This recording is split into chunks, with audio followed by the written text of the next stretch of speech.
বর্তমানে দেশের বেশিরভাগ মানুষ দাঁতের সমস্যায় ভুগছেন। বিশেষজ্ঞদের মতে অস্বাস্থ্যকর খাদ্যাভ্যাস, অতিরিক্ত মিষ্টি ও কোমল পানীয় গ্রহণ, নিয়মিত দাঁত পরিষ্কার না করা এবং সচেতনতার অভাবই এর প্রধান কারণ। দাঁতের ক্ষয়, মাড়ির প্রদাহ, দাঁতের ব্যথা ও দুর্গন্ধ এখন অনেকের দৈনন্দিন জীবনের সমস্যা হয়ে দাঁড়িয়েছে। বিশেষ করে শিশু ও কিশোরদের মধ্যে দাঁতের ক্ষয়ের হার দ্রুত বাড়ছে। ডেন্টিস্টদের মতে অতিরিক্ত মিষ্টি ও ফাস্টফুড খাওয়া, কোমল পানীয় পান করা এবং দাঁতের সঠিক যত্ন না নেওয়ার কারণে এই পরিস্থিতি তৈরি হয়েছে। ওয়ালটন এখন দেশের সীমানা পেরিয়ে পৌঁছে গিয়েছে 50টিরও বেশি দেশে। ওয়ালটন, ঘরে ঘরে, বিশ্বজুড়ে। অনেক সময় মানুষ নিয়মিত দাঁত ব্রাশ করলেও সঠিক নিয়ম মেনে না করায় সমস্যার সমাধান হয় না।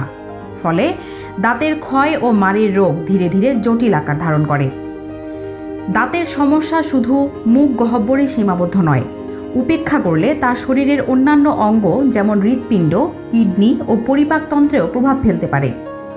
গবেষণায় দেখা গেছে দাঁতের মাড়ির রোগ অনেক সময় হৃদরোগের ঝুঁকি বাড়িয়ে তোলে।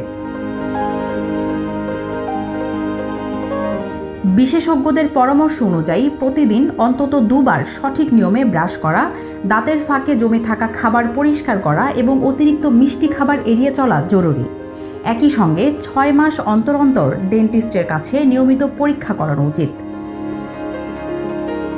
দাঁতের প্রতি অবহেলা নয়, বরং ছোটবেলা থেকেই সচেতনতা তৈরি করতে হবে।